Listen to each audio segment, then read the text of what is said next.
আচ্ছা, বাংলাদেশে কম খরচে একটা ভালো বাসা পাওয়া কি আসলেই খুব কঠিন? অনেকের কাছে তো প্রায় অসম্ভবই মনে হতে পারে। কিন্তু যদি বলি এমন একটা উপায় আছে যেটা শুধু আপনার টাকাই বাঁচাবে না, বরং আমাদের এই পরিবেশের জন্যও ভালো, আজকের এই বিশ্লেষণে আমরা ঠিক সেই গোপন কৌশলগুলোই বের করব যা আপনাকে কম খরচে একটি পরিবেশ বান্ধব বাসা খুঁজে পেতে সাহায্য করবে। বাড়ি ভাড়া আর মাসের শেষে আকাশছোঁয়া গ্যাস, পানি, বিদ্যুতের বিল এই সব নিয়ে কি আপনি চিন্তিত? যদি উত্তর হ্যাঁ হয় তাহলে জেনে রাখুন এই সমস্যায় আপনি কিন্তু একা নন। বাসা খোঁজার সময় এই আর্থিক চাপটা আমাদের প্রায় সবার জন্যই একটা কমন ব্যাপার। চলুন তাহলে এক নজরে দেখে নিই আজ আমরা কি বিষয় নিয়ে কথা বলবো। আমরা শুরু করব ভাড়াটিয়াদের সাধারণ সমস্যাগুলো দিয়ে, এরপর জানব পরিবেশবান্ধব উপায়ে টাকা বাঁচানোর আসল কৌশলটা। তারপর বিভিন্ন ধরনের অ্যাপার্টমেন্ট নিয়ে কথা বলবো, বাসা খোঁজার কিছু স্মার্ট পদ্ধতি দেখব এবং সবশেষে এর দীর্ঘমেয়াদী সুবিধাগুলো নিয়ে আলোচনা করব। তাহলে চলুন শুরু করা যাক আমাদের প্রথম পর্ব দিয়ে, ভাড়াটিয়াদের উভয় সংকট, একটা ভালো বাসা খুঁজে বের করার যে কি ভীষণ মানসিক চাপ। বাজেটের মধ্যে একটা ভালো বাসা খুঁজে বের করা, এটা অনেকটা ম্যারাথন দৌড়ের মতো, তাই না? ঘন্টার পর ঘন্টা ধরে অনলাইনে বিভিন্ন তালিকা দেখা, একটার পর একটা বাড়ি ভিজিট করা, আর তারপর দাম, লোকেশন আর সুযোগ সুবিধার মধ্যে একটা মিল খুঁজে বের করা। এই পুরো প্রক্রিয়াটাই কিন্তু ভীষণ ক্লান্তিকর। কিন্তু এই সমস্যার সমাধানটা কোথায়?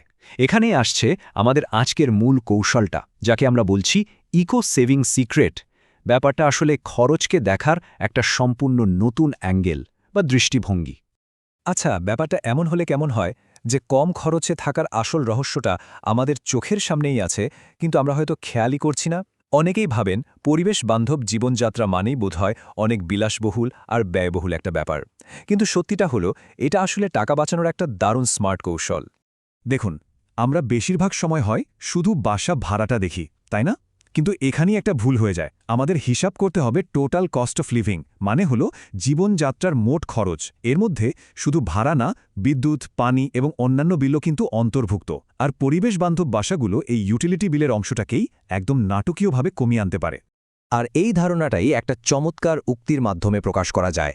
অনেকেই বুঝতে পারেন না যে পরিবেশ বান্ধব অ্যাপার্টমেন্টগুলো আসলে জীবনযাত্রার খরচ কমাতে সাহায্য করতে পারে। বিশ্বাস করুন, এই একটা কথাই আপনার বাসা খোঁজার পুরো দৃষ্টিভঙ্গিটাই বদলে দিতে পারে। তো বাংলাদেশ সাধারণত কি ধরনের অ্যাপার্টমেন্ট ভাড়া পাওয়া যায়, আর সেগুলোর সুবিধা অসুবিধাই বাকি? চলুন সেটা একটু জেনে নেওয়া যাক। এখানে খরচ আর সুবিধার পার্থক্যটা কিন্তু বেশ পরিষ্কার। একদিকে আছে আনফার্নিশড অ্যাপার্টমেন্ট।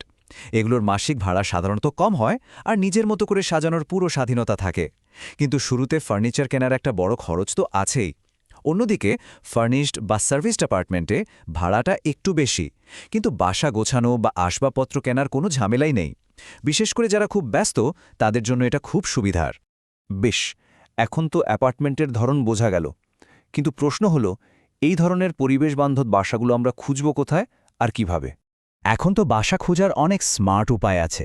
বিভিন্ন অনলাইন রেন্টাল প্ল্যাটফর্মে ফিল্টার ব্যবহার করে সহজেই নিজের প্রয়োজন মতো বাসা খুঁজে নেওয়া যায়। আবার সোশ্যাল মিডিয়ার হাউজিং গ্রুপগুলোতে অনেক সময় সরাসরি মালিকের কাছ থেকে বেশ ভালো ডিলও পাওয়া যায়। এছাড়া পুরনো দিনের মতো ক্লাসিফাইড বিজ্ঞাপন আর বন্ধু বা সহকর্মীদের মাধ্যমে খোঁজ নেওয়া তো আছেই। বাসা দেখার সময় এই চেকলিস্টটা মাথায় রাখলে কিন্তু দারুণ কাজে দেবে। যেমন বড় জানালা মানে কি? মানে দিনের বেলায় লাইট জ্বালানোর দরকারই পড়বে না, বিদ্যুতের বিল কমে গেল।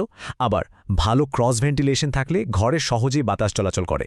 ভাবুন তো, গরমকালে শুধু জানালা খুলে যদি ফ্যান বা এসির বিল প্রায় অর্ধেক করে ফেলা যায়, তাহলে কেমন হয়?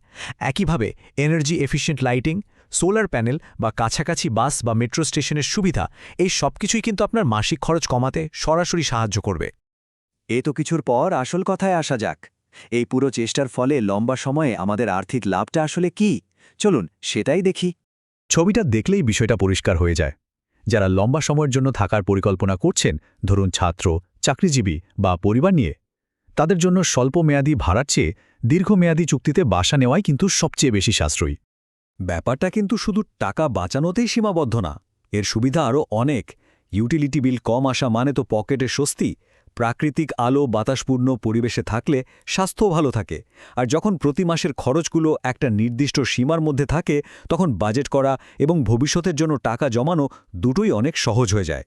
তাহলে সবশেষে প্রশ্নটা এইটাই, আপনার পরের বাসাটা কি শুধু একটা থাকার জায়গাই হবে, নাকি আপনার পকেট এবং আমাদের এই পৃথিবী দুটোকেই ভালো রাখার একটা সুযোগ হবে? একটু স্মার্টলি চিন্তা করলে আর সঠিক উপায় খুঁজলে এটা কিন্তু অবশ্যই সম্ভব।